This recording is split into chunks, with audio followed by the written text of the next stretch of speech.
Bom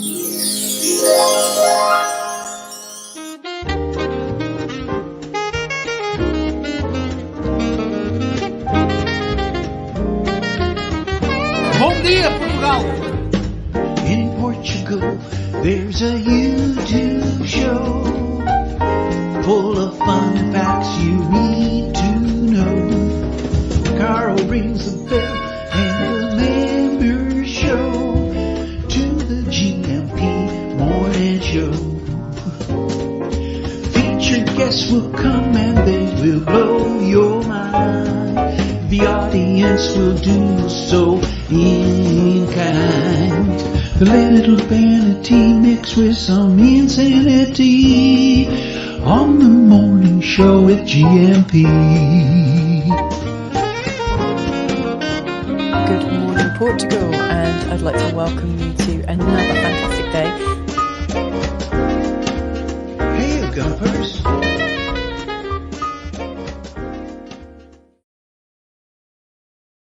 Hola, bon dia, alegria. Munson here with the Good Morning Portugal show, a live stream and the podcast. And just on the mic fader at the right time. Fantastic. How are you this morning? Tudo bem? Como estás? Do let us know in the chat. We've got Coach Turner, whose journey continues in Italy. Lovely videos this morning. And if you're wondering why I'm playing videos of Italy on the Good Morning Portugal show, although I have broadcast from Italy as well, haven't I? I did Good Morning Portugal from Italy a little while back whilst visiting family over there.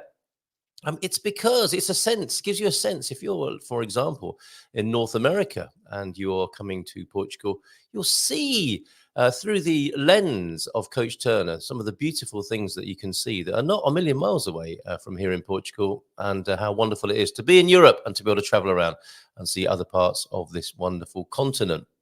So more to come from Coach Turner this morning on his continuing journey around Roma. Bon dia, Gumpers e Feliz Quinta, he says. Fantastic day yesterday visiting the Pantheon, the Forum. I've been to those in Lisbon, the Almada Forum, Colombo Forum, Palatine Hill, the Colosseum, the Trevi Fountain. Did you go for Spartacus or did you go for the Russell Crowe? Were you Kirk Douglas or Russell Crowe outside the Colosseum? I haven't seen the video yet, Coach. The Trevi Fountain. Did you chuck some? Are you allowed to chuck money in still? And did you put any washing up liquid in there? And the Spanish Steps. There you go. Making our way back towards Portugal with the Spanish Steps. Or was that a dance move? Somehow I managed 22,000, not just Spanish Steps yesterday, but sore feet after an amazing day by the sound of it in Rome. So video to come and a God Squad tip of the day from you. So thank you very much for your continuing Roman coverage, Coach Turner. More of that in just a moment. Slowhand James is in with a mindful moment and a mindful dad joke, which we'll return to. And great story and pointers to the coach. The only reason we slow down is that we choose to. Recovery is possible. I'm guessing that's pointing towards the God Squad tip of the day. So looking forward to reading that to you and sharing that with you in just a moment. Antonio Barbosa, man in the Mino, Tony Time, Bon dia Alegria, Feliz Quinta-feira. Thank you. You are unstoppable, Tony. Incredible news and information about Portugal, revolving around the real estate industry, of course, because that is Antonio's chosen area of expertise and work, although he prefers, and we use the term loosely, don't we, work? Don't invite me to lunch, or don't invite me to work, but invite me to lunch or dinner, says Antonio. So he'll take you up on that invitation. And yes, looking forward to seeing you soon on the Silver Coast, Antonio. And great contributions to both our Portugal Club pages and our Facebook group pages as well. So thank you. Doesn't go unnoticed, Antonio of Infinite Solutions. Thank you so much for your wonderful work and contributions there. And João de Nort is in as well. Hola, bon dia. Hola to the coach, to the Slowhand James, and to Bob as well. Good morning, Bob. Right, okay, let's go back to Coach's journey a little further west in Europe. And yes, of course, the Forum, Pantheon, Colosseum, Trevi Fountain, Spanish Steps, 22,000 of those steps yesterday. Amazing. Well done. Keep up the good work. And urging us to do the same. God Squad tip of the day then. Unless we do something about it, we lose muscle mass, strength as we age. the good news is that we can regain it, though it does take a bit of work. Yes, flabby buttocks, I think, well, just general. You'll feel it, won't you? A lack of tone in the limbs, and flabby buttocks can be. That was when it first occurred to me. I'm having a chat with somebody. Fantastic meetup yesterday. At Palmeira in San Martino de Porto here. Thank you, everybody who came along to the meetup yesterday. It was really good. It was really noisy. We had, I don't know, 4 people, 6 people, 8, 10, 12, and a little splinter group, an offshoot on the deck, and some people in the main canopy area as you walk into the Palmeira restaurant. And the most outstanding thing was how noisy it was. And I think people just so happy to be back in circulation again in the sunshine. It was a lovely day yesterday in the bay. And yes, it's similarly animated and noisy, voluminous in a sonic sense. The wonderful group of gumpers that turned up yesterday to the San Martino de Porto meetup. But yes, notable on account of the hubbub that was created. So apologies to other diners there, but they all left eventually, went back to work, went on to do other things, and there's definitely a gumper takeover that Nelson was not unhappy about at the Palmeira restaurant as well. So thanks for looking after us, Nelson and Margarita and the team there, and great to see so many of you yesterday. And I was talking to Barry. Barry bought a house off a 94-year-old Portuguese man. So that he's going to be a bit of a legend in his own lunchtime, isn't he? A 94-year-old wheeler dealer there. And I was thinking, my goodness, if I lived to 94, that's a lot more years to come, isn't it? I think we tend to think of older age and the autumn and winter as being quite a small chunk. But actually, if I lived another nearly 40 years, that's quite an interesting contemplation, isn't it? And I'm guessing, I was asking Barry, what's the secret of this 94-year-old, do you think? And he said work. Funnily enough, I think this 94-year-old chap keeps busy, keeps his mind busy, certainly selling property, and it sounds like he keeps his body busy as well in the way that the coach is urging us to do here as well. 94, isn't that amazing? Arms, shoulders, core and legs, head, shoulders, knees and toes. A little story then. Hold on a minute, I've missed a bit. There are loads of body weight exercises that you can do to build back your muscles. Build back better your muscles, and a lot of information out there on different types. My advice would be pick a couple for each part of the body. The arms, for example, upper body and lower body and core. Or as Coach Turner puts it here, arms, shoulders, core and legs. And a little story then about a friend of mine who, when he was 80, tripped on his way into a shop. Most of his age would have fallen and maybe broken bones, often the start of a rapid decline. Yes, there is that, isn't there? My friend, however, is an accomplished athlete, managed to avoid falling, and now 6 years later is still running and competing. The only thing he has broken is a couple of British records. Well, hey, coach joke right there. Fantastic. That's an athletic dad's joke there, isn't it? So thank you very much for that. Well, another legend then, another inspiration for us. Who is this man? Can we name him? Coach Turner sounds like a proper good fella to have around and to look up to and to be inspired by. So thank you very much for that. In my mind, I've got him falling into this shop in a tracksuit and doing a forward roll and then standing up and then, well, hey, no need to call a paramedic. I'm fine. I'm okay. Superb. Thank you for sharing that this morning. So there you go. Maybe pick some videos online to work on your upper body, core and leg strength. And you don't have to go to the gym, do you? Many videos online prove that. You can use a chair, a protruding edge of some sort in the house, and get down on the carpet, all sorts of things to help with the upper body, core and lower body leg strength. So thank you very much, Coach Turner. Let's stay with you. Have a little bit of a look at some video. Well, let's have a look at the stills first. Is that the Trevi Fountain right there? Oh, let me take that comment out the way from you, Coach, and have a proper look at the Trevi Fountain. Is that the Trevi or is that a different one? Have I got my pictures mixed up from yesterday? That is a wine bar ceiling. We've gone from the hotel ceiling. There's a bit of a pattern emerging here, Coach. You seem to be taking a lot of pictures laid on your back. And looking up the ceiling. And given that this is a wine bar, there's a big clue in that. Oh, look at the lovely ceilings in here. All of us are in the gutter, but some of us are looking up at Roman wine bar ceilings. Very good. Thank you for those. And then a bit of video. Oh, and visual dad jokes from James as well. Just seeing those. Thank you very much. We'll play those in just a moment. Let's have a look at what's going on here then in Rome. First of all, I think this is the Trevi.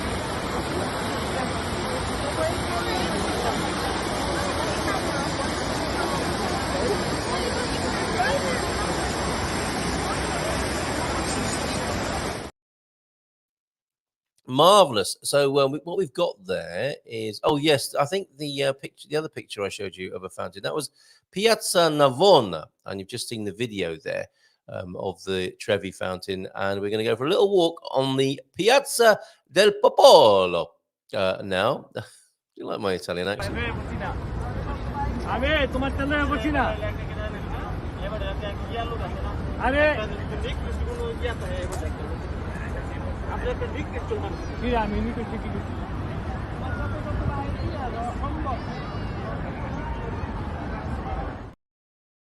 It has the vibes of Rossio Square up there, doesn't it, with the hubbub going on, and a very fine and upstanding obelisk. Who doesn't like a fine and upstanding obelisk first thing in the morning? Good stuff. Thank you very much. Trevi Fountain and the Piazza del Popolo over there in Rome. Cheers, Coach. Good stuff.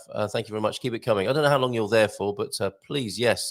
Anyway, wherever you go, folks, Gumpers, it's lovely to receive your pictures and videos, of course. Do you know the number by now? Yes, well done. 913-590-303. Pinky's in, Baddy's in as well. And I like my muscles with a Molio. In the absence of T-Duck with a Coach and God Squad tip of the day retort in a dad joke style, we've got Antonio picking up that mantle, that baton, the humorous baton, not the relay race, obviously, here in this instance. I like my muscles with Molio Verde vinaigrette dressing. Well done. How are you doing, Pinky? How are you doing, Baddy? Hola, bon dia from a winter stormy Iceland. Cannot wait to come home Monday. You are going to feel so warm here. I think the weather's warming up beautifully for you. And I saw, Joy, I think it's Joy and John, possibly. Also, not seen them for a little while here in the Bay in San Martino de Porto. Good morning to you. Lovely to bump into you yesterday. And yes, you brought better weather this time from Ireland. Last year, they brought a month of rain, looking a whole lot better. This time on your visit, Joy and John. Great to see you. Hola from Doug Hughes, who's just in as well. How you doing, Doug? Feel free to share your links to your Portugal news pieces here, please. And if I may make a little plug myself here for my most recent Portugal resident article. This is the one about the cricket field of dreams. Remember, I spoke to you about Paolo Fornassi. It's quite an Italian theme, isn't there, this morning? We've been to Rome. We're talking about Paolo Fornassi now, an Italian immigrant in Albufeira, who I've just written about. And, of course, Fabrizio will be joining us at 9 with Ian and Alyson Sheldrake with our very own preview copy of Snapshot at around 9:30 as well.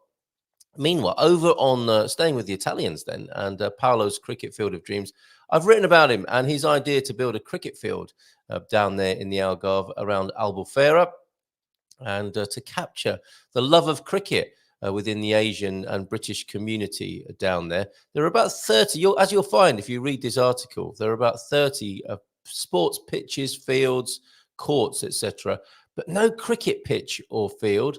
And Paolo, very pleased with this article. And it's one of the most inspiring and difficult I've written in a way. If you read it, you'll get the gist as to why I found it a little bit difficult to write. But nonetheless, a very inspiring subject matter and a great idea that Paolo has. So I'll put the link to that in the comments here in the chat. And Dougie, please do the same. Always good to read your material in the Portugal news as well. Look at us. Couple of UK columnists in the English-speaking Portuguese media here. Oh, and talking of Portuguese media, that rather playful, that's good image, that, isn't it? This is Estrangeiros, foreigners in or em Albufeira, junta-te, join us, is the invitation. And this was the Estrangeiros in Albufeira. It's now Estrangeiros in Algarve. The group is growing at a tremendous pace. Seems a few people are in tune and accord with Paulo and his colleagues' efforts to have greater representation for foreigners and immigrants down there in the south of the country. So they've expanded across all of the Algarve, and this article apparently within less than 12 hours, less than half a day, had been seen by 3,000 people. So a lot of interest in what Paulo's up to down there in the south. Is Paulo the optician? Is that a joke that I'm not getting right now, Antonio? Come on, we want the punchline to that, please. Good stuff. So yeah, read all about it in the Portugal Resident. Yes, and on this matter of Portuguese media and reporting and my contribution to it yesterday, unfiltered, very little editing on the piece that I shared with you, the Portugal farmer protest. Tongue-in-cheek, I was, by the side of the A242 yesterday, or is it the N242? Anyway, the 242, as we call it here. And a tractor went past, and I laughingly referred to it as being the Portugal farmer protest, joining in with other farmers around the continent, and notably in France at the moment, Germany, Belgium, and I think UK are getting ready to take action as well. A bit of a pushback from the farmers. And indeed, it has happened. I was a little bit upset to see that my whimsical view of it has actually become a reality. Portuguese farmers prepare to paralyze country. Apparently, furious farmers decide to copy French farmers' protests. And I'm all for farmers getting greater respect, those people who grow our food. Kind of useful, isn't it? But what I can't understand is why French farmers are destroying food. You know, on the one hand, they're looking for public support and saying no farms or no farmers and no food. And then they themselves are doing a pretty good job of destroying food on the outer ring roads of France, of Paris, certainly. And we're hearing of this siege of Paris thing going on as well, isn't it, at the moment? Anyway, let me know what you think about that in the chat, in the comments, or if you're in France, Germany, Belgium, Netherlands, UK, and you're seeing this sort of thing with your very own eyes, send us the pictures, 913-590-303. I believe it to be significant. Okay, let's go to James then, thanks to Coach Turner. And, oh, yeah, we've got a name for the legend that Coach was talking about, Alan Carter, and he is a legend. Well, I wonder maybe you can bring him with you one day. We tell him we've been talking about him, and it'd be lovely to meet him. Pinky and Baddy are here, and Baddy on the way back from Iceland real soon. My soul brother says, Antonio, my little brother from another mother and with roots in Paredes do Cura, the Minho. The very first time he stepped foot in a gym was with me. So he likes to mix it up. He's very happy to have muscles on the plate or muscles in the gym, is our Antonio Barbosa there. He later went on to win the Arnold Classic Europe and became the first professional bodybuilder in Portugal. What? Nelson Rodrigues, the star, and his inspiration coming from a gumper, Antonio Barbosa. Amazing. Great story, Antonio. Thank you for that. A quick Residencia renewal update from Bob as we anticipate the arrival of Ian and Fabrizio this morning. When we renewed Vivian in Bragança a week ago, or her residency documents, we renewed Vivian. We were advised to get mine done before travel, if possible. My appointment is just after we return from the US. Oh, that doesn't work out on the sheer matter of logic there. I found an appointment for next week this morning. Whoa, oh, well done, Bob. You're the master of this, it would appear. And your video, notwithstanding a few extra comments that have come in from other people, it's a team effort getting an appointment, a residency renewal appointment. And we're working on it over on our YouTube channel with a great video from Bob and Viv and some extra comments as well from other people. Schedule, then cancel the April one. Nope, already in the system. So can't make a new one and then cancel. We'll let it stand. Oh, okay. So you're on the one hand being advised to make an appointment and a renewal before you travel, but the system not actually allowing you to do it. That's a pain in the bottom, isn't it? Oh, my goodness. Right. Okay. Thank you very much for that update there, Bob. And let's have, I think we have friends coming in on account of the new article in the Portugal Resident, which actually is out today in print. Maybe NK Mimi is here, having heard about us with the newspaper article. Excellent organization. That's Paolo Fornassi and team. Immigrants understand what creates quality of life for immigrants. Thank you, NK, for being here this morning. Are you involved in the cricket field idea, the cricket field of dreams? I'm busy packing to get my creaky carcass off to Malta. To Malta. Wow, you don't let the grass grow, Dougie. And Antonio F. also in Bon dia todos. And to James specifically there. I'm serious. He looks like my friend Paolo, who is an optician in the Algarve. Okay, so not a joke. I thought maybe Paulo was maybe a similar word to optician in Portuguese, but no, there is an optician in the Algarve who looks a lot like Paulo and may indeed be the same person. Can you confirm or deny NK Mimi when it comes to that? Okay, thank you very much for being here, NK or Mimi, if I may call you that. It often seems that the main thing protesters accomplish is to make people dislike the protesters. I had exactly the same thought, João de Nord. I was thinking maybe the French farmers could do more of a Robin Hood style approach. They're blockading the capital to make their point, but they could have given all that food to people who are hungry, right? That would have made them more popular rather than less popular when it comes to setting motorways on fire and that sort of thing. Bon dia. Just wanted to say hi before heading up to Porto. Have a great day, everyone. How you doing, Michael? Morning to you. Best regards to you and to Karen this morning in Miranda de Corvo, but obviously heading up north today. Solar Life Pete, he's also here. Good morning to you, Peter. And we're gutted today. Oh, our excellent local broadband company has, as many before it, found it impossible to function in the face of overwhelming bureaucracy. Wow, maybe you need your own people protest. Tie yourself to a 5G mast naked or something like that and bring attention to this difficulty here, Solar Pete. That should get people talking. That'll get tongues wagging, hopefully in a good way. Who doesn't like a wagging tongue first thing in the morning? Peter, tell us more about this, because you've been very proud and I think a very happy customer of this service. Is it over? Have they officially gone bankrupt as a result? Or are they pulling the plug? Literally, I guess, if they're a broadband company. Tell us about it.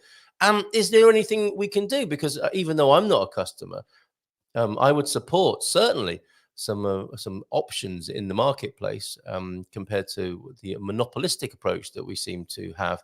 It's like a bit like politics, isn't it? You know, there's going to be probably a two-party system when it comes to the telecoms companies, the big ones, right? Who are probably Vodafone and Mayo. I don't know how highly NOS figure in the mix there, but so sad to see that a small company serving a local community, and very well too, by the sound of it, from what we've heard from you before, Pete, are going bust. Another one biting the dust there in the shadow of the larger corporation. So tell us more, and indeed, if there's anything we can do about that. Okay, Ian and Fabrizio getting ready to join us. Let's go back to James's mindful moments. Thank you very much. T-Duck will be back, but in the meantime has left a T-Duck chasm, a vacuum, amply filled here this morning by James with the mindful moments and mindful dad jokes. Mindful moment first.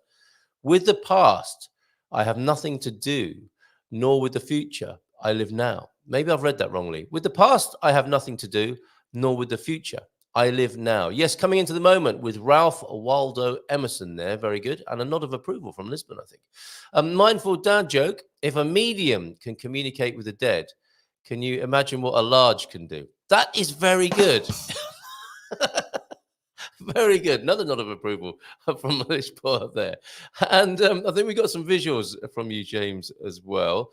Let's have a look what we've got here. The mind is like my internet browser. Oh, my goodness. Tell me about this. Yeah. Guilty as charged, I think, for many of us. My mind is like my internet browser. 19 tabs are open. 3 of them are frozen. I have no idea where the music is coming from.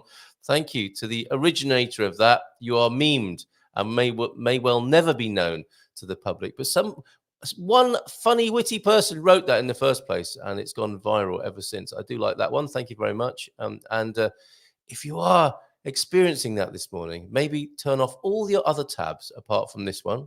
No, not that one. And just tune in here. I'm not saying that just so that you're pushing our YouTube metrics up, etc. But I'll give you. I'll happily prostrate myself before you as the focus of your mindful attention. How about that? And honestly, I don't know where the music's coming from, whether it's coming from in your head along with those voices, or if it's coming from Spotify that you haven't closed this morning. Thank you for that, James. And also, another here.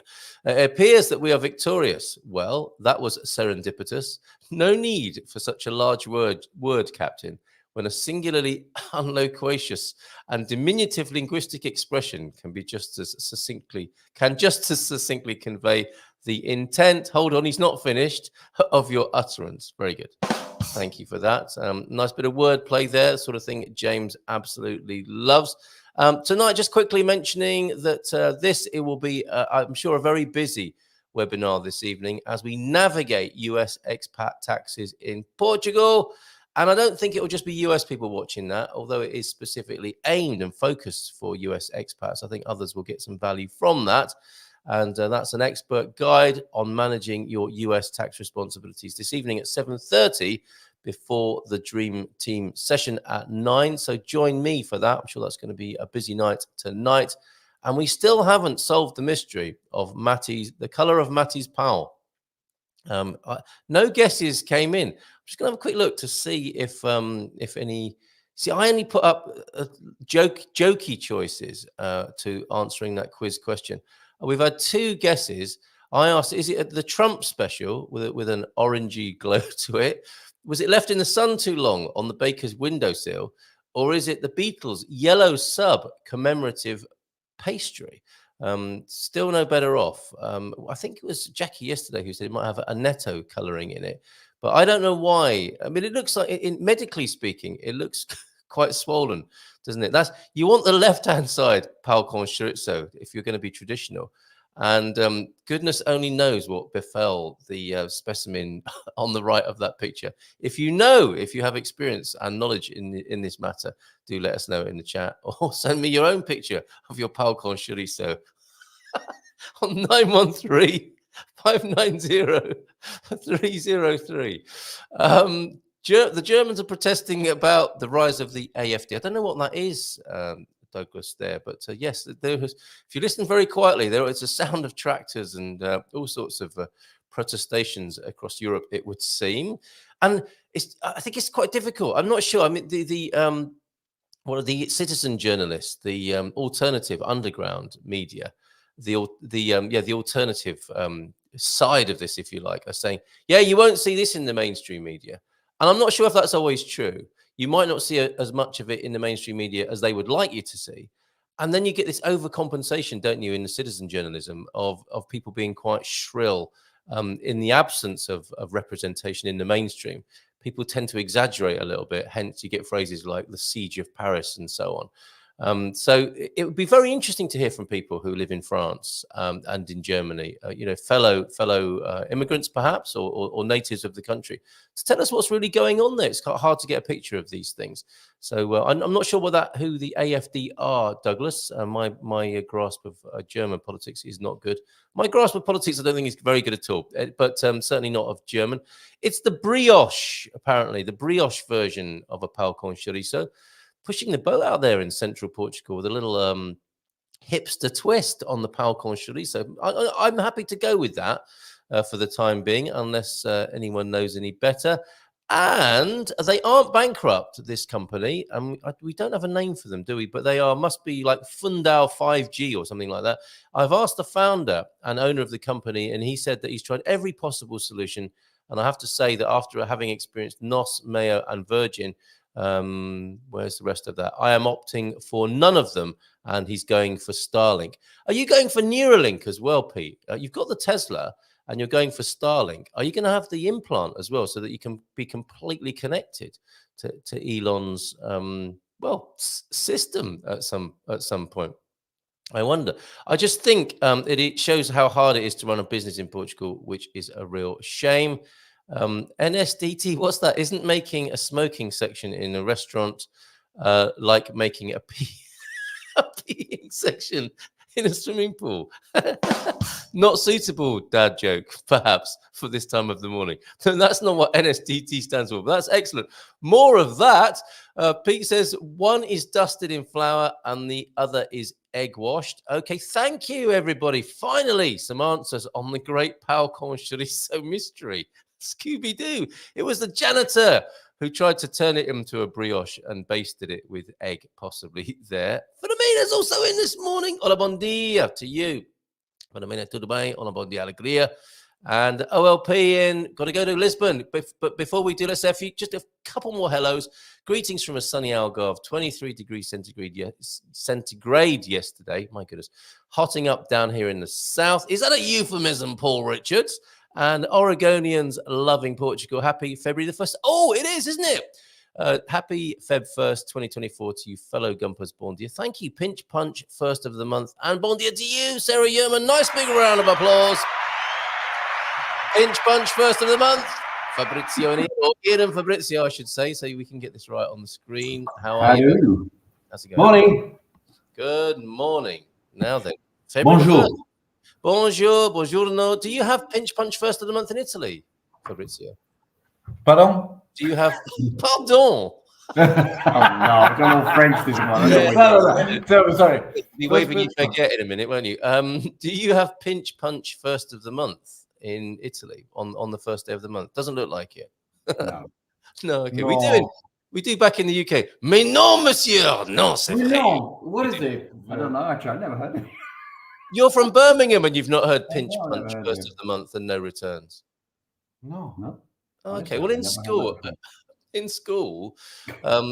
well, in my school anyway, and if the teachers weren't hitting you, the kids were with pinch punch first of the month. So you go up to someone and you pinch them and you punch them because it was the first of the month. You know, school of hard. That was every day, so it was. It's like that every day. Yeah. Yeah, and then you would say, and no returns, so you couldn't be got back.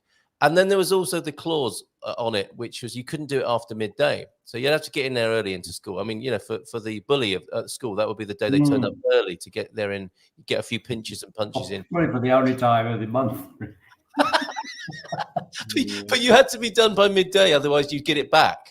Because there's a midday. I think it's a bit like April Fools. April Fools in some countries is only supposed to go up to midday, isn't it? Because the joke wears off. Let's face it. Yeah. By 1 o'clock, you're done. Right. Okay. Right. Yeah. So what's going on in Lisbon? Lovely to see you and your fine abode there in Lisboa. What's happening? The weather's looking nice there. Yeah, it is. Yeah, it's beautiful today. Actually, it's been sunny for a week or two now. We've had the odd grey day yesterday, but good. Yeah, and it makes such such it was strangely cold, but then all the week has been like 19, 20, 21. Nice. We went to the beach and all the other stuff, so it was good. We did. Right. So the I think perhaps we may talk a little bit about the continuation of what was started on Monday, the immigration fatigue, and. We're all suitably mature and long in the tooth enough as expats and migrants to be over our Pollyanna stage, a lot of us, where there is nothing wrong with this country whatsoever. We just love being here. The sunshine, we're just skipping through the town wherever we go. And the time has come perhaps to talk a little bit more about the other sides of life. Mrs. M's always done that, and she's famous for her What He Didn't Tell You video with expats everywhere. But I think any balanced view of a country and moving to a new country must include some of the less attractive or less spoken about parts of the journey. And I think we might do a little bit about that with you this morning. So where should we start with that conversation? Well, I guess part of it is that after a few years, you get to understand it. And so it's because what I found in the early days, yeah, exactly. Well, sort of. But in the very early days, you get frustration, and it depends on probably which side of the fence you come from. Either you accept the fact you've got to move to a new country and everything's going to be brand new, and therefore you're going to get frustrated because you just don't understand things. To eventually the fact that you understand them, and therefore you understand why you're going to get frustrated, or you kind of preempt things happening. So I mean, there is a bit of that sort of. And perhaps that's occasionally where a bit of fatigue comes into it, because you're a bit less forgiving as it goes on. Because when you get things that you think, oh God, if I do that, it's got to be a real nightmare, there is that feeling of it's not just that I don't understand it. It's going to be a real nightmare. Yeah.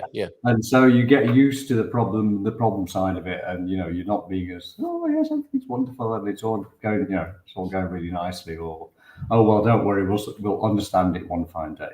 So there's probably that aspect of it. That's one example of where that sort of fatigue perhaps comes into it a little bit. Yeah. And ignorance is no longer bliss, is it? Because that's part of it as well. When you can't, exactly. And I love that. I still do, and I know it's wearing off a bit, and there's nothing you can do about it really. But being in a place where you don't understand what's going on, whilst occasionally there are flashpoints of big stress, when you might be in a bureaucratic official situation. But for most of the rest of the time, being a tourist or not knowing what's going on around you, apart from seeing lots of lovely things, I think is a lovely feeling. But that can't go on forever, can it?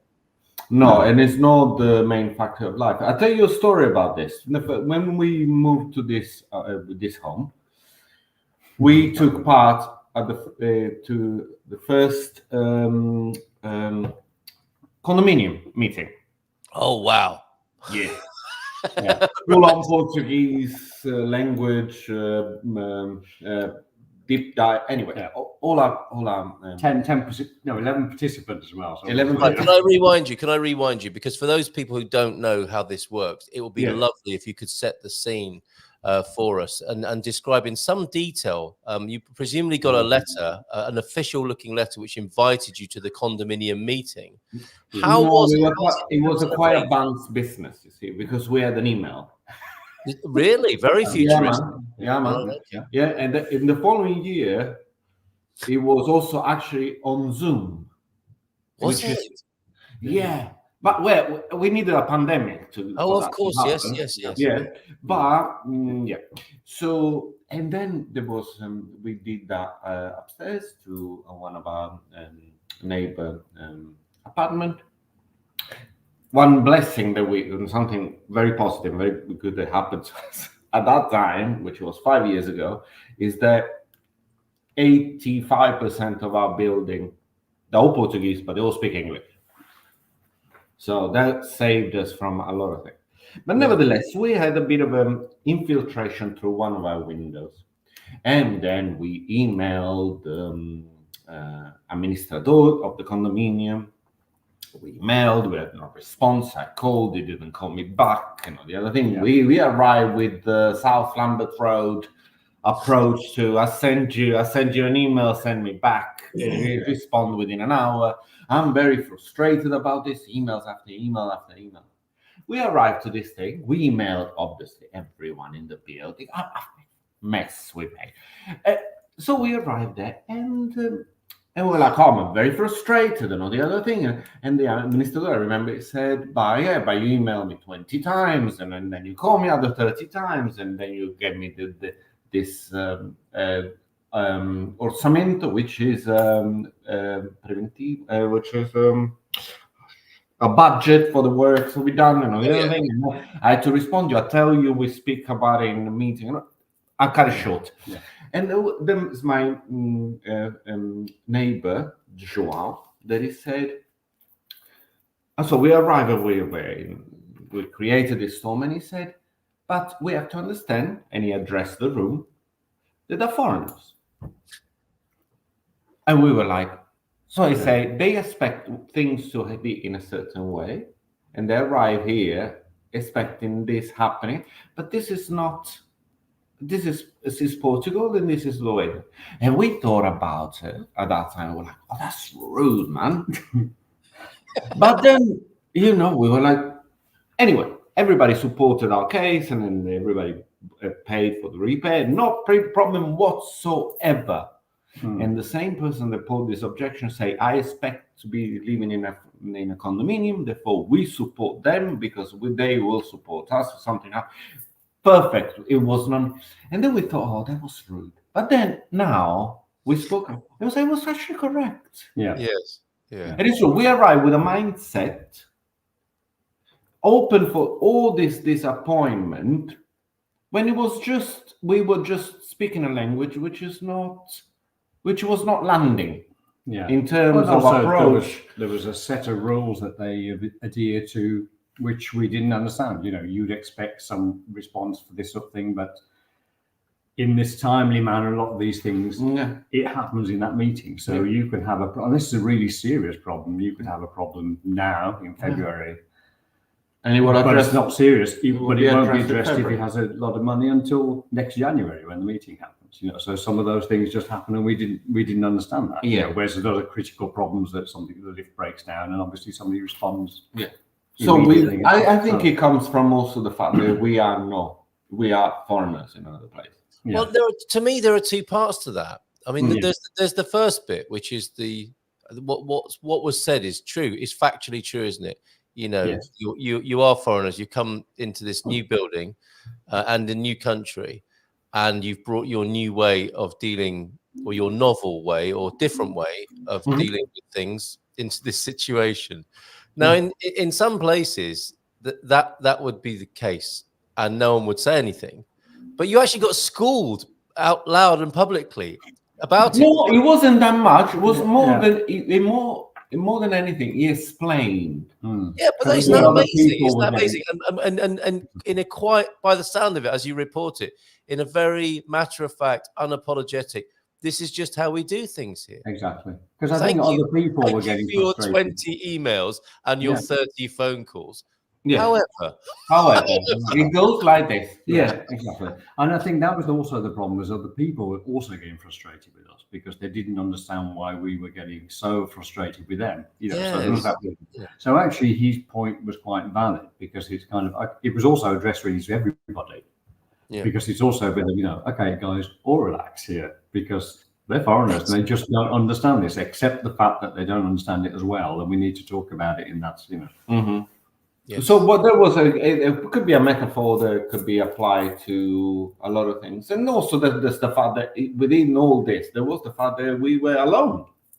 Like it could happen. There was a loneliness of our putting this approach into place without any bounce back of any sort of feedback. But that's the way that I do it. That's the way that I don't do it. How do I do it?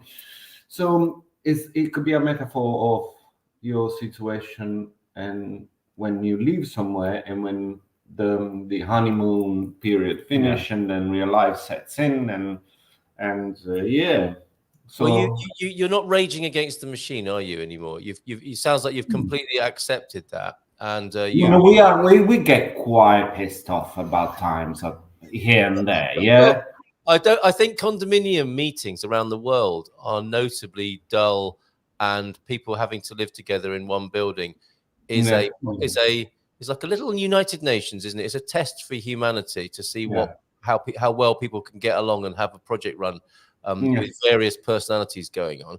I mean, I want to ask you about that specifically for other people who are thinking about living in a condominium block or arrangement, and the best way to go about that as a foreigner, because I think that's some really useful information. We'll take a few comments on the first part of what you're sharing with us. In time, mañana is the new word you accept. Difference is your blood pressure no longer goes up, from Paul Richards. You kind of look. It's the new normal, if you like, isn't it? It is the new normal in this instance. And Paul also saying to Philomena, sorry, I'm from Yorkshire. Now, I don't think that's a universal excuse, although Yorkshire people would like it. You can't just wish everything away with that, Paul. And the black cloud descends and the blood pressure goes up, says Viv. Good morning to you, Viv. And interesting to hear Bob's account of his renewal, and congratulations on yours. I hate it, says Viv, but it happens sometimes just from trying to figure it all out. And yes, there is an inevitability about it. And perhaps, as we've said, and as we began, and this is also this dynamic that as migrant or immigrant, we have to put ourselves through. That we are in a place that we have to understand. Yes, absolutely right. That doesn't apply to who does not move within their life from a place they are originally from, and I think it's something that we have to go through. We cannot escape that. We cannot escape the fact that we get frustrated, upset, alone, pissed off, and then suddenly incredibly happy. And then roller coaster ride, of life anyway, but with it through the lens of being in a new country, and in this instance in Portugal. Now, condominiums. We're saying that affects most things actually, because if you think about it, there's always that thing, isn't it? You know, don't bring your old baggage with you, kind of thing. Because I think we often forget that also applies. You know, how many times have you moved jobs because you were frustrated with something, and then you realise the same frustrations are there in the next one. You don't have to. Wherever you go, there you are. Exactly. Right? There's always something happens. Yes, which says the new thing always, you know, some of the old things always show up in the new thing, or the new thing has things that you're frustrated about that the old one didn't. So definitely. Yes, there is a distinction between luggage and baggage, isn't there? And we tend to bring both when we come to a new country. Now, this condominium things, people will be looking and watching the show, thinking about buying an apartment, which would automatically, I suspect, take them into some sort of condominium arrangement. Yes. Where the management of the whole building is run by them and a group of fellow residents, or a company does it. You've probably got a little bit of insight on this, not only from your own experience, but introducing others to buying places. What would you say about condominiums? I mean, if you listen to some people, it's like a complete barge pole job. But how would you suggest going about buying it within a condominium arrangement? I mean, I think it's certainly something that's important to understand when you go in on the buying process anyway, of how a bit of how the condominium's arranged.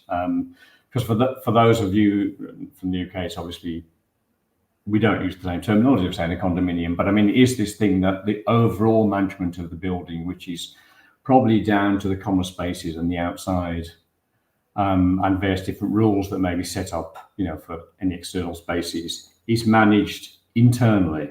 Yeah. So it will be the fact that I think now it is they're legally obliged, aren't they, that you have to have this thing called an organised condominium. It wasn't when we bought our apartment, for example. It wasn't required by law. Every building had to have a condominium organised. Okay. When it wasn't organised.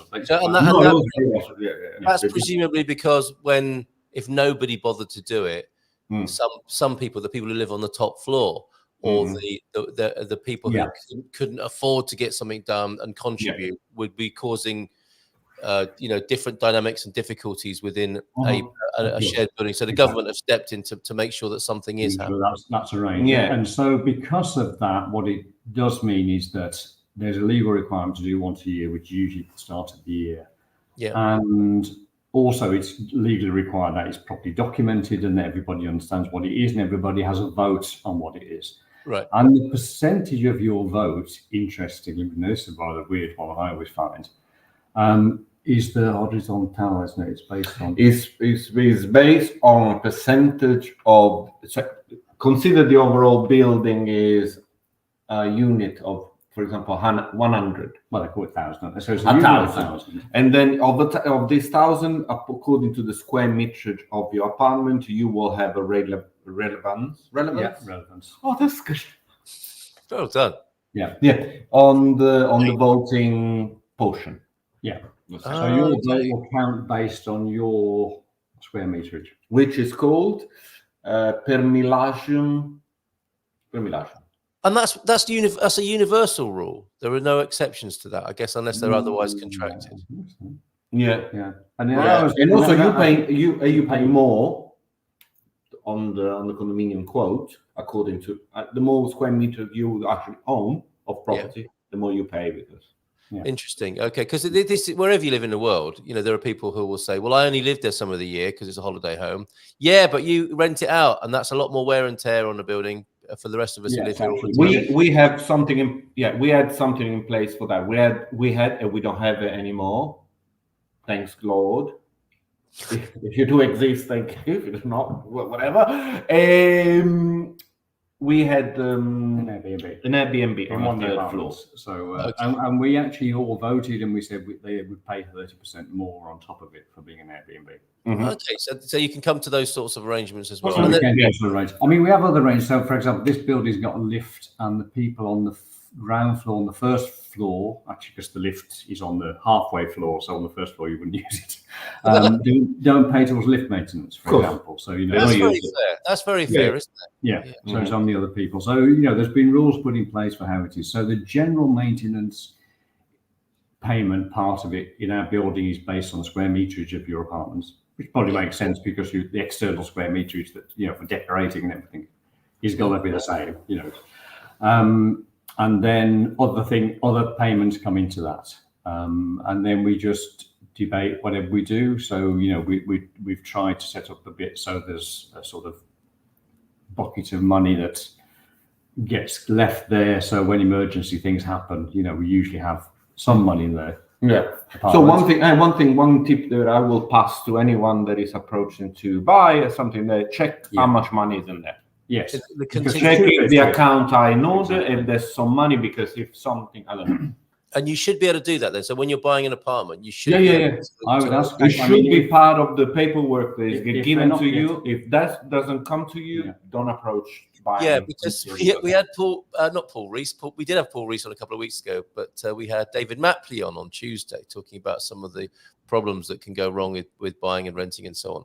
And he came across a condominium arrangement where the locals had very cleverly figured it out, so they didn't pay anything.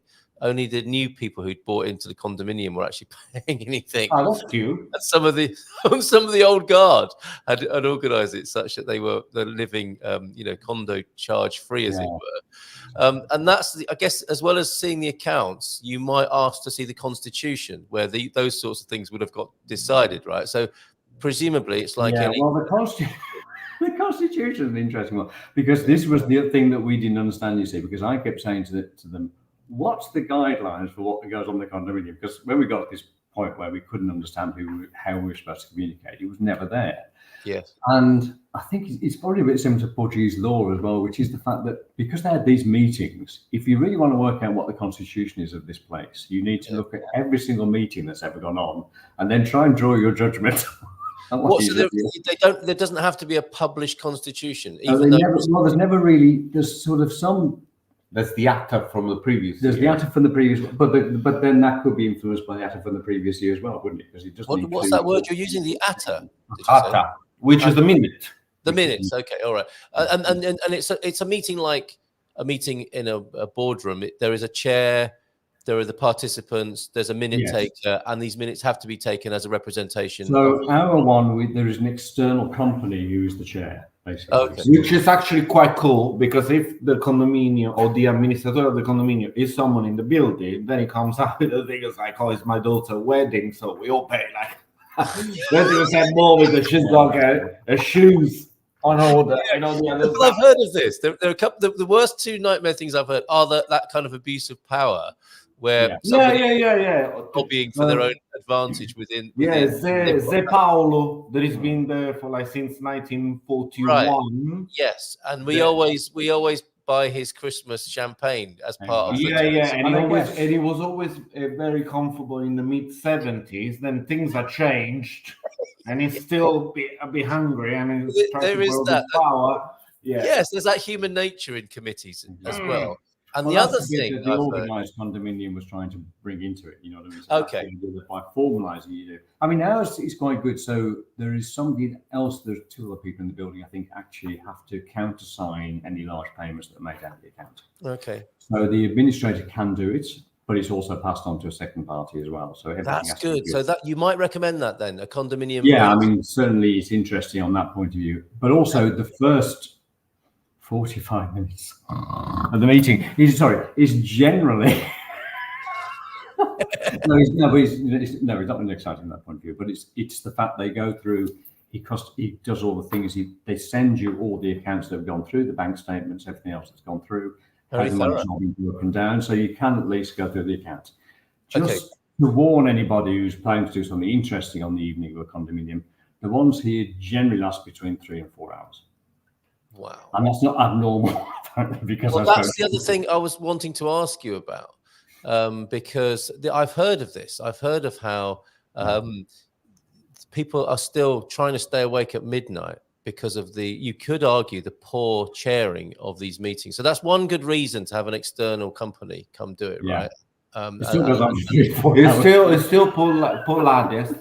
Is there other refreshments and food? I mean, in Portugal, I'm imagining there will be food if it's going to be a meeting of that length.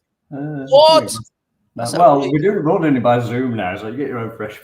People are doing it by Zoom. We'll get pissed. But it's always by Zoom. It's always by Zoom now, is it? Since the pandemic. Yeah, we're still doing by Zoom actually. Yeah. Let me recommend.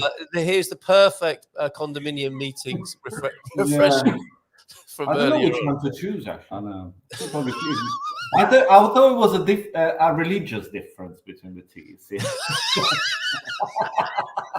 What, the kosher, pal kosher? Yeah, one is not. Yeah. Okay. All right. Where were we? Condominiums and not having to stay up with too much. So do you relay? I mean, I guess for you two, you could have one of you there and you could just do 2 hours each on the condominium. No, because this time I was in Rome. He was in Rome. I put up with the whole. That's very convenient, Fabrizio. With my mom, It was. watching NCSI on the television with my mom on the bed. And I was here like my brain about to explode. So Right. He's Only planned because there was a bit of watching. discussion break. I think it's been said publicly. I think it's Fabrizio's turn to take the heat at the condominium meeting for this coming meeting. Right, Ian is free. no, we will be probably Cambodia. Right. Okay. So that's we want to get out of it. Well, we're traveling to the other side of the world together. In Australia or somewhere. Right? So is that the biggest inspiration in Portuguese travel? Is people avoiding condominium meetings? Maybe. Who knows? Right. Okay. But thank you for your insight on that. So if you are buying an apartment, this is something you'll be up against. There is better protection by the sound of it for formalizing committees, for how money is handled, processed. You can ask to see the accounts. You can ask to see the bank accounts. You can find out because these people, you're going to get to know these people better, aren't you? And keep it nice. Keep it nice, exactly. Keep it nice. Keep it nice. I mean, the other part to come out. Yeah, go on, yeah. No, sorry. The other part to come out of that, obviously, just going back to the purchase part, is if you're spotting problems with the building as well.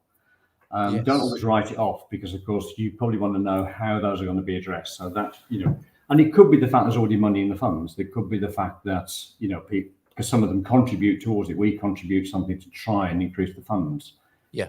As they're going on. So, you know what I mean? There's don't always dismiss things, but it's worth just understanding how that works. Because if suddenly the roof has a problem, how are you going to do that? Is the money there? Who's going to pay for it? We're sure everybody's going to pay for that. And, has everybody got the money as well? Okay, so your advice there is if something does look a bit dodgy about the building, it may well be that it's work in progress. It's scheduled work that's going to happen. It's scheduled work, yeah. And of course, those you will find out from the ATA. So don't just take the estate agent or the owner and say, "Oh, don't worry, that's planned on me doing." You can say, "Can you show me the ATA that was discussed in?" Or on the other hand, too, if everything is okay, but then you buy the apartment and you expect it because it's somehow scheduled to be paying 3-4 grand for the repainting of the full building the following year, and you when you are the owner of the apartment, you gotta pay.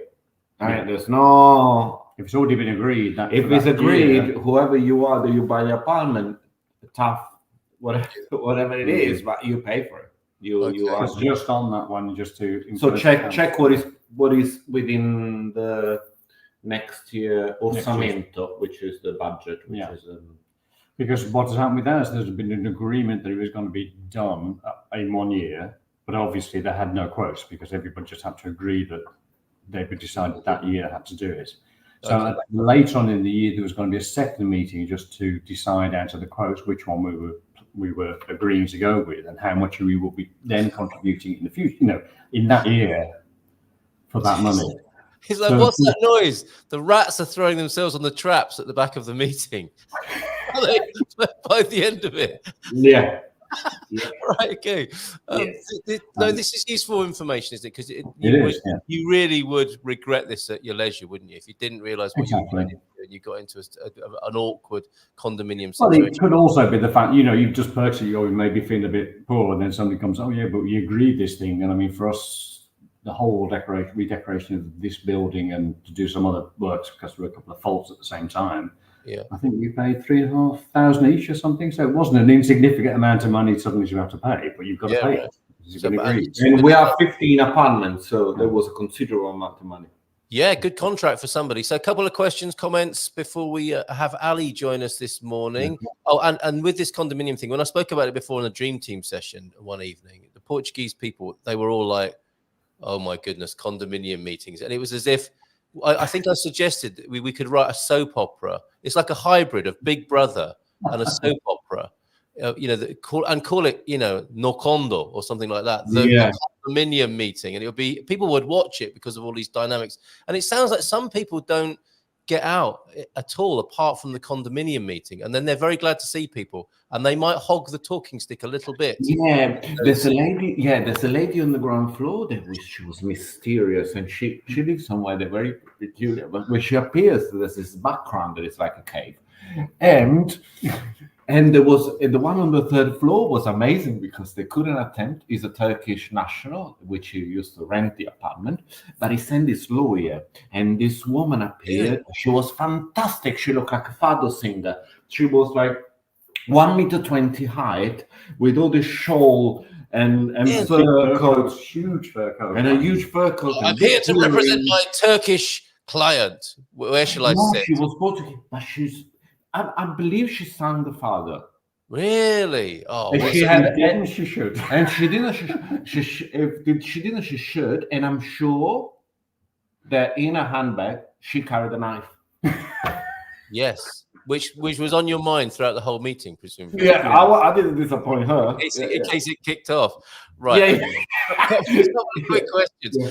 So is a renter dependent on the absent owner representing, advocating any issues the renter is having or creating? You can get a lawyer to go, as you said, on your behalf, if that's what's being asked. Yeah, and I think that's what some of them do. I mean, well, they are assuming that the owner will pass on their criticism to it. As a lodger, unfortunately, within the meeting, you will not be invited. Yeah. Your owners only. Okay. I had a great flat in Great Titchfield Street. That's in London, with a judge who was a neighbour. When it was quiet in the evenings, you could. Okay, we. That is not a requirement. That is not a requirement of any condominium arrangement, as far as I'm aware, is it? It's what well, it depends how much you pay, though. As long as it doesn't, nothing came for free. He seems to know a lot about the professional status of his neighbours here, doesn't he? As well, absolutely. Obviously, found out at our condominium meeting. Is what you're calling the Constitution same as what we in the US call covenants? Conditions and restrictions which define what owners can and can't do with their property. Well, that's part of it. It's not the same thing, is it? The Constitution is what I was referring to as how the committee is made up, rather than the small print of. Well, that said, though, there are certain rules and regulations we put in place. So, for example, here in terms of noise, let's say, so they tend to say, people should not be making any noise after 10 p.m. on a normal night, and spanking is included. No spanking after 10. Before 10, fine. Knock yourself out. The 10, no. Yeah, right.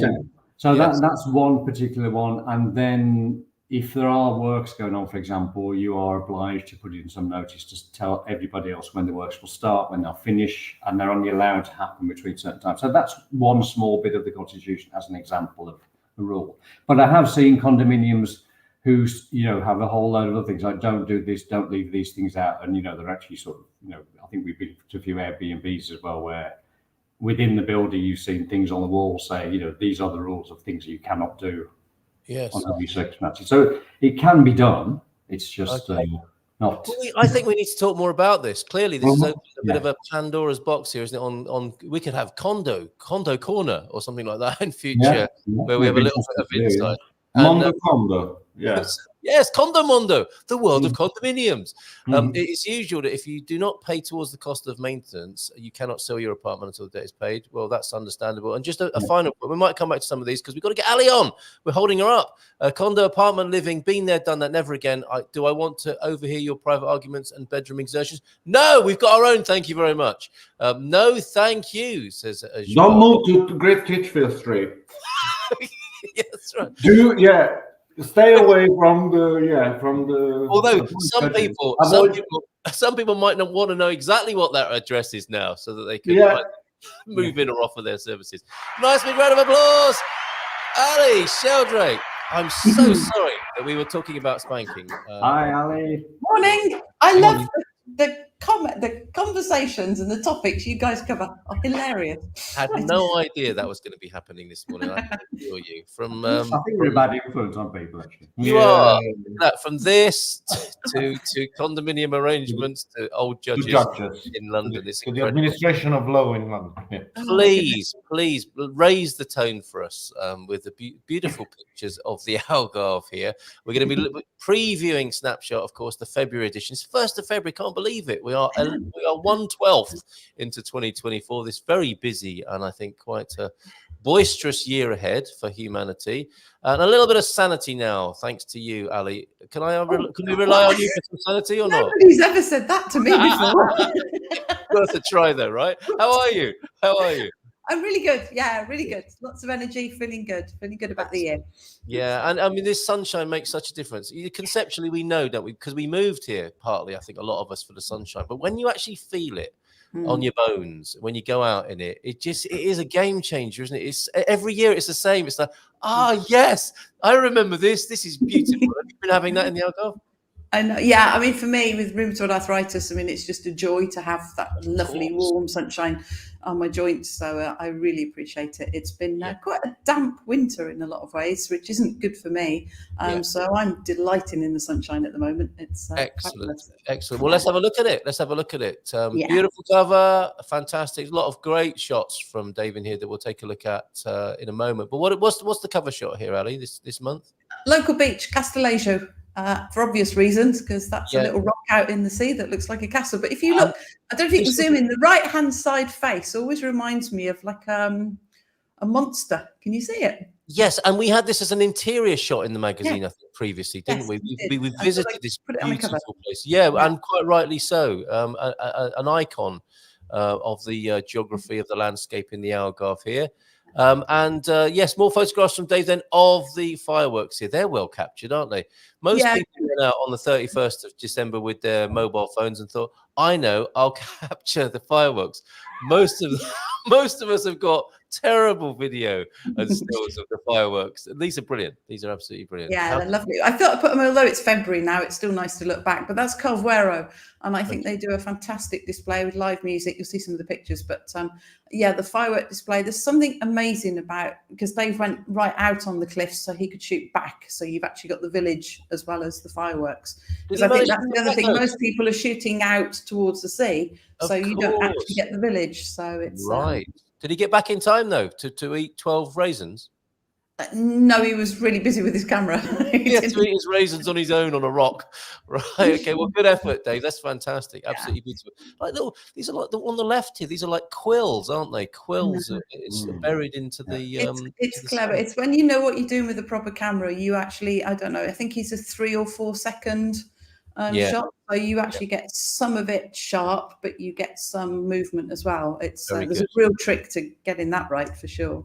And not everyone with a good camera is a good photographer, let's face it. But these are superb. We're returning to the beach now.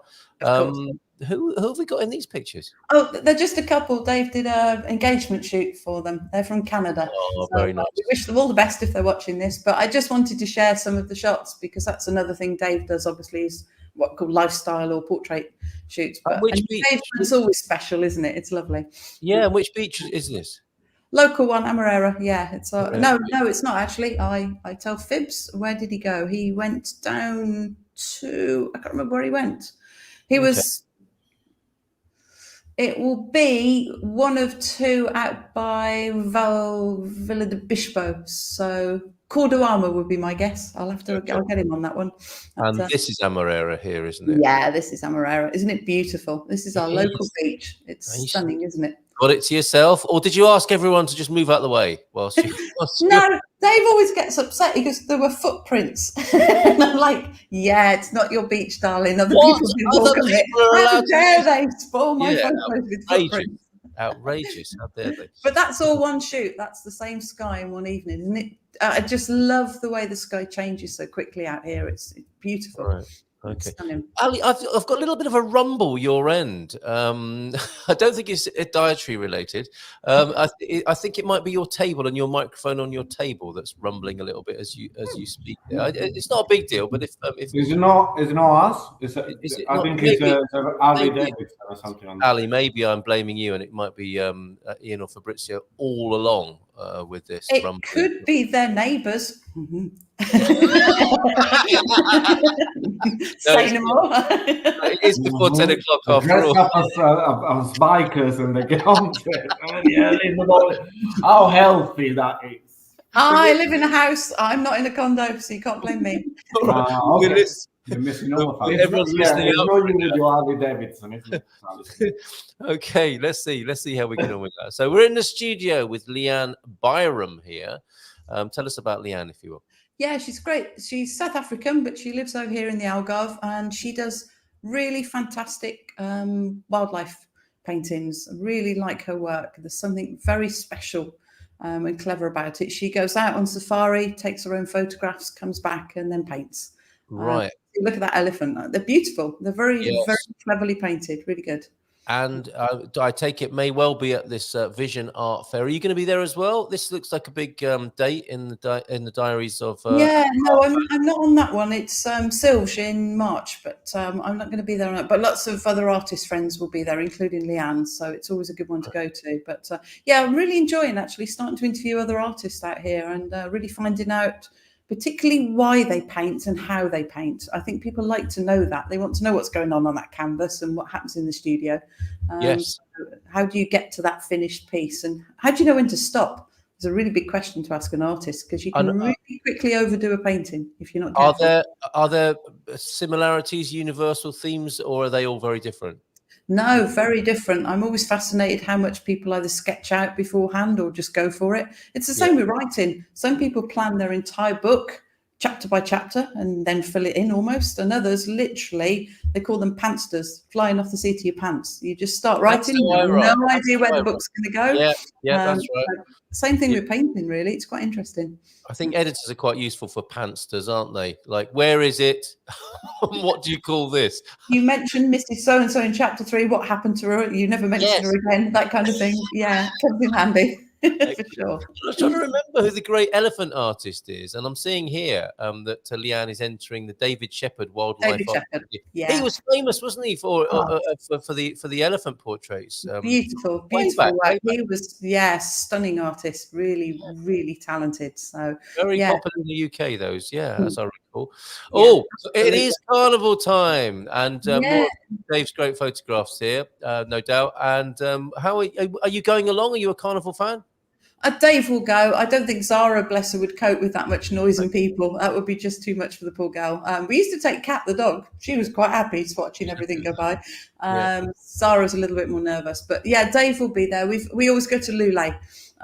That's the biggest one really in the Algarve. I think it's the 11th, 12th and 13th this year. You have to watch very carefully. Sometimes they do Saturday. Miss out Sunday, Monday, Tuesday, and sometimes it's Sunday, Monday, Tuesday. So Dave went on Saturday once and it was Sunday. So that went down well. So he's got to go back. So we make sure we get the dates in the diary this year. But Lule's, the carnival's all over Portugal, obviously, but it's a great town, isn't it? Brilliant. Lovely chance to visit a lovely Algarve town there. Not a beach town, but a superb little town with a wonderful market. As I recall there. We'll ask you about Carnival in Lisbon in just a moment, Ian and Fabrizio. But look at this. Turns out there is a religious undercurrent to Carnival. Carnival in Portugal is an annual festival that ends on Shrove Tuesday. It's often the last thing to be mentioned, isn't it? The sort of religious origins. Let's do that now. Called Terça-feira Gorda in Portuguese, the day before Ash Wednesday, the first day of Lent. Carnival evolved from the historical Entrudo celebration, a time of festivities before the somber Lenten period. That's when everyone ran out of food, wasn't it? And was hoping for some more to be grown in the spring. In the olden days, this festivity would start on Lean Sunday, Domingo Magro. This is a good guide to buying milk as well, isn't it? Magro and Gordo. Exactly 1 week before Fat Sunday, Domingo Gordo. Lent in Portugal is known as a Quaresma, and it starts on Ash Wednesday, Quarta-feira das Cinzas, and finishes on Holy Thursday, Quinta-feira Santa. Many Portuguese Catholics will follow the tradition of not eating meat every Friday during Lent, preferring the fish, presumably, with the word carnival said. Of course, there's a carne and antecedent. Is that the word there? Or prefix, said to be from the Latin carne lavare, remove meat, or the expression carnaval, farewell meat, which is why everyone indulges in their favorite cakes and food during Carnival. People seem to indulge in all of their favorite activities in Carnival, as far as I can see here in Portugal. They even have a phrase for it, no entrudo como se tudo. During Entrudo Carnival, everything is eaten. Yes, spicy times. And we do associate it more with Brazil, don't we, in Carnival? But it's a strong tradition here in Portugal, all over the country. What shape does it take in Lisbon, Fabrizio and Ian? Do you know? It seems to be quite low key. I mean, whereas you see a lot of kids around, sort of, school sort of doing something, there isn't. Yeah, so far, I couldn't recall a big them. parade or something like it happens in the Santos Popular, for example. That's right. That's the big one, isn't it? In the Santos Popular processions at that time of year. Okay. Certainly, a lot of people we know have sort of said, I think Torres Vedras is the very famous one, isn't it? Yep, which it is. Which is the close. A lot of people go to visit. Yeah, and I think that is quite exciting. But in Lisbon, I'll get back to you because I just I didn't know of any sort of main event. Anyway, we have in Italy all the same sort of religious undertone to Carnival too. The same stuff that you said is the same for us. Yep. Excellent. All right. Well, thank you for that bit of history on that or background, Ali. Just how difficult is it to take a photograph like the one on the right? is that? Yeah. You've got a lot of eyes that could be closed, not least dogs that might want to sniff each other's bottoms whilst preparing for such a visual feast. How is this done? This isn't on a date, I take it, or is it? No, there's a lovely story behind this. One of our regular readers of the newsletter, she went out to Alvor on the boardwalk one afternoon. Yeah. And so I don't know, I think I put the picture in on the next page for you. So I think if you skip forward a page, I'm pretty sure there he is. On the left there is João Ferreira, who's a local Portuguese guy in the Algarve, who is wonderful with animal rescue. But the lady, literally, Janice, was walking and she sent me a message she sent me the picture and said, I can't believe it. I was on the boardwalk and I saw this man with his dogs, and one dog's got a wheelchair and there was a dog with 3 legs and one of the dogs was blind. And I literally just went back and went, that's João. I knew who it was instantly. It had to be. And bless him, since a young age, he has rescued dogs and he now works for ARA, the Animal Rescue Algarve charity.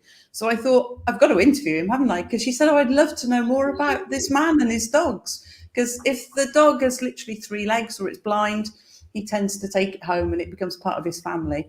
And him and the charity works so hard to rescue and rehome dogs. So it was an easy interview to make, but it was a wonderful bloke, really good. A lovely local legend. And it sounds like he's been doing this from an early age as well. He's just loved dogs. Yeah, I first remember him. There was an animal dog show as part of one of the fairs in the summer here, one of the big ones. And Dave did the photography for the dog show in the ring, and I had a stand. And I remember it's the first time I've actually painted live, because I was actually doing a pet portrait, and people was literally looking over my shoulder and frightening the life out of me because I suddenly turned around and where did you come from? It was like man leaning over my shoulder. But the competition, whoever won the best in show for the dog each day, I offered a free pet portrait, and João, his dog, won one of the days. So I actually got to know him when he was a teenager of about 14, 15 probably. So I painted him then. So I've known him since then. But it was just funny when Janice sent me this picture and I went, I know who that is. That's João. He's an amazing guy. Lovely young man. That is fantastic. I think the Norts, Casa do Norts, have been in Lulé recently. We enjoyed a very nice afternoon coffee and pastry repast there. And I think on a somewhat quieter day than you will experience at Carnival time, which they're gearing up for. What's it? Do you know the actual date for the Carnival there, Ali? Yeah, 11th, 12th and 13th, because Tuesday will be the 13th. That's to us Pancake Day, obviously, if you're British. But yes. Shrove Tuesday. So, the Sunday, Monday, Tuesday. I got one other thing. I didn't realise Lulé Carnival, most of the floats are actually charities. they sell thousands of tickets. Thousands of people go to this each day, but 50% of all the profit from tickets is shared between those charities that put the floats together, which I didn't realise. So I thought that's a nice thing to know as well, isn't it? Yeah, very good. Very good. Yeah. Local community at its best there, Absolutely. I would say. Yeah. That's a bit scary, isn't it, to see a street food truck with best dog in town tasting. Right. Couldn't resist that photo. Yeah, it was her birthday last month. 5 years old, bless her. Look at her. Arrange 5 last month. Fantastic. Yeah, best dog in town, official. Is that something you would eat? I suspect not. No, I can't eat them. I don't think Dave would be that. It's not my favourite food, I have to be honest. There's much better local Portuguese food than a hot dog, but couldn't resist that sign though. It was all right. The doggist. Right. Okay. The Spanish water dog. Well, this is very specialist. And how much interest is there in Spanish water dogs in Portugal? Does it put Portuguese people off, the fact that it's got Spanish in the name of the breed? Yeah, the bilingual. You're all right. It's fine. No, I just thought it was interesting because I got a really nice review back from someone who sent me an email because they read Cat the Dog, but she's actually the author of this Spanish water dog book, which is like the book about the breed, and not many people know about them. I mean, I think most people know the Portuguese water dog. Yes. And you've got an Italian one as well, the Legato, which one of them won Crufts last year, so that's become quite famous now. But and everyone thinks, oh, that's the dog that the Obamas got, and I'm like, that was a Portuguese one. This one's a Spanish one. And I just thought it'd be interesting to cover a little bit more. So I asked the lady that was the author of the book to tell me about her water dogs, because she's had them all her life. So these are all pictures of her different dogs that she's had over the years. And like, just people, to let people know more about the breed, because they're a wonderful dog. They're so loyal, intelligent, really bright. I mean, it's a working dog, so you know, if you're going to sit home all day with it, they're going to get bored. They like walking, they like retrieving, but it's a really old breed. It's over 1,000 years old. I mean, they were initially pretty much hidden in the Andalusian hillsides for many years, just as a working dog. So they haven't been recognised with Kennel Club. I think it was about 1950 something before they were even recognised as a breed, but they've been around for hundreds of years. So it's and this lady's dog, Squiffy, what a great name for a dog. And this is a little insight, I think, into your life. You receive letters from people, by the sound of it, from all over the world. And in this one, having received your book, Cat the Dog, as a Christmas present, I have thoroughly enjoyed reading it. In my experience, I've found Spanish water dogs to be very sensitive by nature. And once they've gained confidence in their owners, they become our soulmates. Do you get lovely correspondence like that on a regular basis? Yep, all the time. It's one of the real joys of having written a book. I had no idea how many people it would interact with, because I run a couple of adverts on Facebook, and obviously people can comment on those adverts, and I spend at least half an hour every day now replying to each comment with the people. But it's lovely, isn't it? And I've had people literally say that they've gone and rescued a Spanish water dog as a result of reading a book, and that to me is the ultimate. That's very good. Yeah, very for sure. Good. Wonderful. Okay, so we're trying to find a home for Maro this month, aren't we? Male, not yet castrated, 65 plus centimeters, 30 kilos. What's the backstory for Maro? He just got too big for the owner's apartment, and they just handed him over to the shelter. But look at that face, though, with those ears. He's beautiful, isn't he? He's a lot like my Jimmy Choo. He's a bit shaggier and a bit fuller in the face, but there's definitely some Jimmy going on there as well. So Maro's looking for a home, and this is a feature you run a little spotlight every month for Aiza. Was that the right pronunciation? Aiza, yeah. So local. I mean, there are kennels and charities all over the place. So you know, just pick your local one. But this is our local charity kind of rescue centre. So we like to feature their dogs each month, and it's nice to find the story behind. Some of them are really sad stories. Other people realistically realise they can't give a dog a good home. Want to give try and find a better home for them.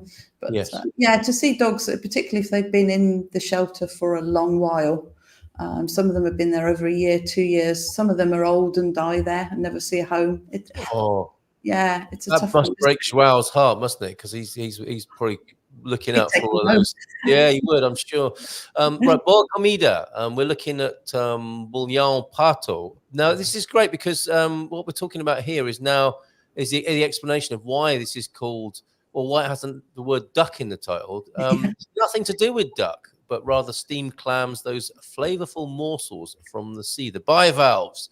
And interestingly, the dish was named after the 19th century Portuguese poet. That's where pato comes in. And he was a poet and gastronome, probably before the word gastronome was used commonly. Raimundo Antonio de Bulha Pato. And it isn't that he created the dish or even championed it. Instead, his admirer, Chef João de Mata at the Hotel Central de Lisboa, honored him by naming his new clam creation after the poet. I like the sound of that. And you can turn it vegan by replacing the clams with whole mushrooms and opting not to add the butter. Delicious. Like the sound of that. If you could have a dish named after you, Ali, what would it be? Oh, I don't know, because my diet's so limited, isn't it? So it probably has to have something either with bananas or sweet potatoes in it. I don't know what, but I'm not quite sure. Would you like a dish named after you or not? What do you reckon, guys? Would you? I think Fabrizio and Ian wouldn't mind being immortalised by being having a dish named after them. What might it be? What's your favourite? What do you think? Mine probably will be a pasta dish because I hate cliches. So let's go for it. What? And Ian's going to go with the fish and chips, obviously, after that. Yeah, no, probably we'll go with fish and chips. I'm not sure, actually. That's a good one. We'll think about that. We'll come back to you on that. I will as well. I will make maybe later on a tagliatelle Fabrizio. We'll have a little competition of name a dish after yourself. Yeah. All right, thank you for that. Onward then, in February, this is our preview edition of Snapshot. How many pages this month, Ali? 118. Is that all? Sorry, I didn't quite make 120 this. Never mind. Amazing. And a pickleball feature. Yeah. We're talking to Kelly here. Do you play? How did you come across Kelly? No, she messaged me. Obviously, a reader and enjoyed it and asked if she could be featured. So I said, of course you can, because we like featuring different things. But I had no idea what pickleball was. I'd heard of it, but I didn't know what it was. So if you want to find out exactly what it is, obviously get hold of the full issue, because she not only do we interview her and find out her favourite things about the Algarve, but she's done a little extra feature for us, telling us exactly where it came from, what started it. It's a kind of mix between tennis, badminton and table tennis. It is a great game. I've had a little demo game, with Colin. It was really good fun, and easy to play, very accessible. And I think this is the Bourgogne club that Kelly's part of, Kelly Macuba. Find out more in this month's Snapshot. What is this gentleman? This looks like the scene from American Gigolo with Richard Gere as he's choosing to get dressed for the evening. What's going on? I thought you'd enjoy that. Well, obviously, Rui and Joel, bless them, Fag Guys Practice Portuguese, always let us have free reign of their site every month. So this month, I thought we'd do a little bit about getting dressed and all the different words for clothing.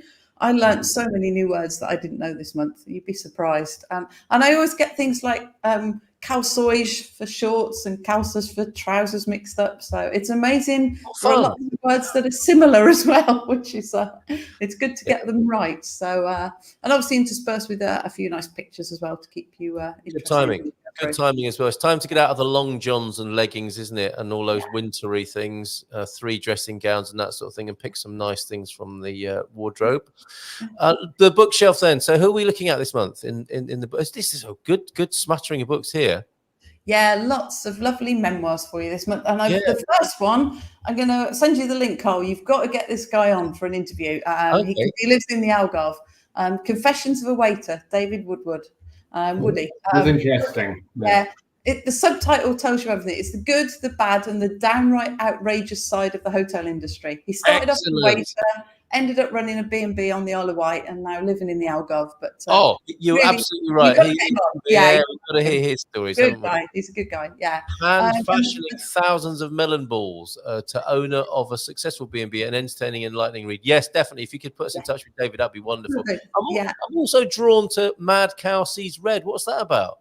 Oh, well, you can, if you don't mind interviewing somebody that's slightly up in the Spanish region. She's in Galicia, and Lisa would be a great person to interview. She's written a whole series of books. They live pretty much off grid, middle of nowhere, tiny little village. It's very like Portugal, actually. Every time I read one of her books, or another friend, Lisa, who also lives up there, I'm really reminded of northern Portugal. I don't think there's a lot of difference between Galicia and the north of Portugal.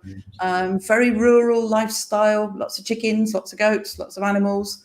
But Lisa's got a lovely, amusing way of describing her life up there. So if you want to venture slightly above the border, I can get you in touch with her as well. Thank you. These are great. There's a really good selection here of they're travelogues, aren't they? Essentially, so wonderful. People's travels and lives are documented there, including Billy Connolly and Route 66 there. Yeah. Top 10 books of 23 and cake. That's a good combination, isn't it? I can see, because you described to us, didn't you? You were the little part of your house where you like to sit with a book in the sunshine. And we've got a thank you in the form of cake here. What's going on here?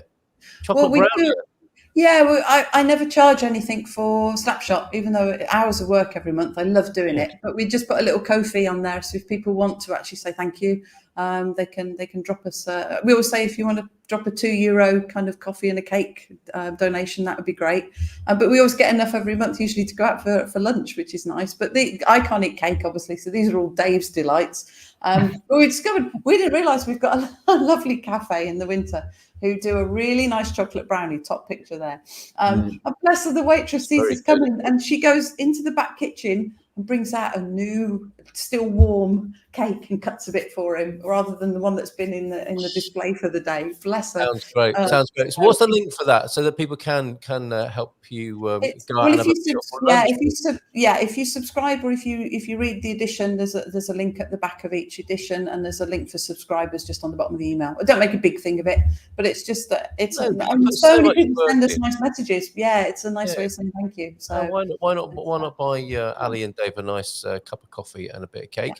Pickleball, Bainbridge Island 1965. Is that when it was invented, or when the first game was played? OLP. Thank you very much, Antonio, encouraging everyone to hit that like button. As we're just slipping past 10 o'clock, we need to get on our way and make our way into Thursday. So there you go. That's how you can get your copy and do the right thing and buy a coffee and a bit of cake. And maybe that could extend, as you say there, Ali, to a bit of lunch as well once a month for all the work that you put into a wonderful Snapshot magazine. So final words, and thank you for being here and sharing our preview. I hasten to add and reiterate that this is a selection from the magazine.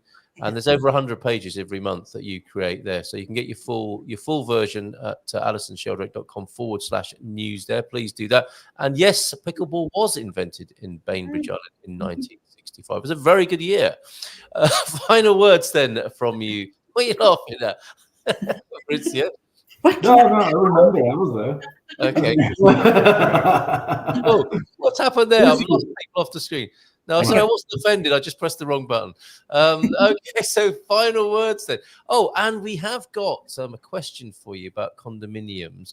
So we'll come back to you for a final word in just a moment, Ali. Let's get some final, maybe condominium-related words from Fabrizio and Ian. How many units in your condo building after all? And why is the word condom in condominium? You don't have to answer that right now. Seems like that's not the question OLP is asking. No, the semiotics. No, please. All right, we haven't got time for that. The etymology of seems like the more residents would make decisions harder. Is that what you would say? No, we have 11 plus 2 shops. Oh, really? Wow. Okay. Right, that's a complex little mix there. Okay, and I guess.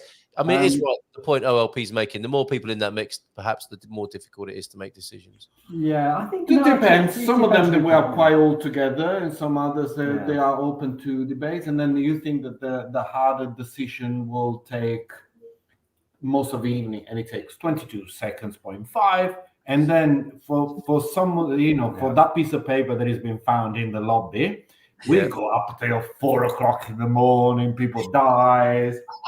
People's dogs barking, so who knows? Yeah, there's a mystery of life.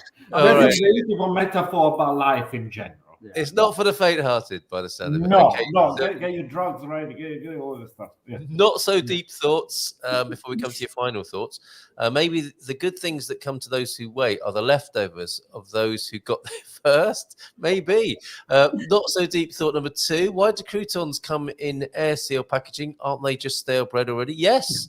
And not so deep thought 3. If a cemetery raises its burial costs, can they, in all good conscience, blame it on the cost of living?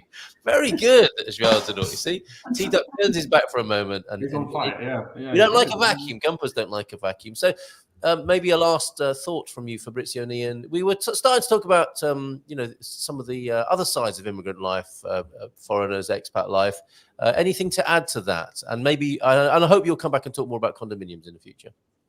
As a closing quote. Yeah. Well, any frustration you go through, you come on the other hand, you learn something. So, at the end of the day, it's good All right. Yeah, exactly. It's very nice, philosophical. If it doesn't kill you, it'll make you stronger by the sound of it.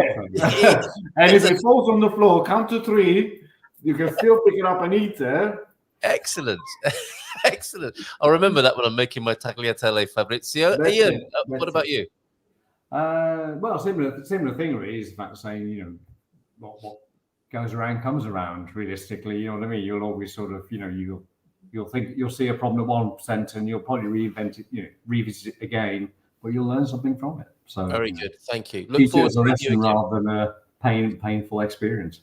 Yes, and it gets better, doesn't it? It kind of gets worse and better all at the same time, doesn't it? Exactly. It's an evolution. Thank you so much, you two, for being here. And over to you, Ali. Some words from the south of the country, where the light is returning, lighter, longer days. Feels good, doesn't it? Yeah, it feels good just to get that sun.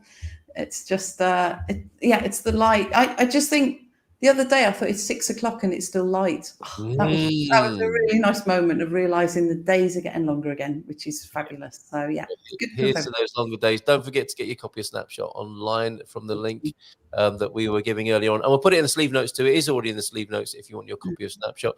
Have a lovely day, all, and we'll see you soon. And if you want to learn about US expat taxes, join me tonight at 7:30 and for the Dream Team session at 9 o'clock. Take care. Bye for now. And we'll see you all. Ciao, ciao. Ciao, ciao. Bye.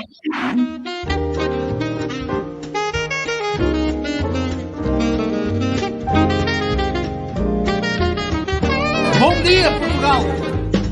In Portugal, there's a YouTube show full of fun facts you need to know. Carl rings the bell and the members show to the GMP morning show. Featured guests will come and they will blow your mind.